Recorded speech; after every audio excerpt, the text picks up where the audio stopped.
ഇടോ വാടോ എന്റെ പറമ്പല്ലേ പോരി വാ വരടോ ഇത് നമ്മളെ പറമ്പ് തന്നെയത്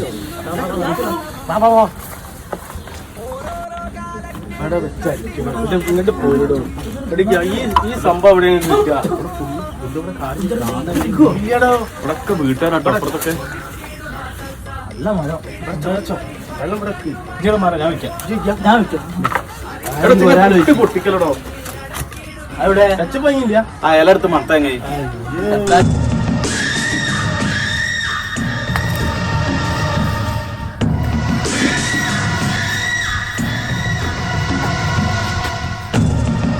ആണേ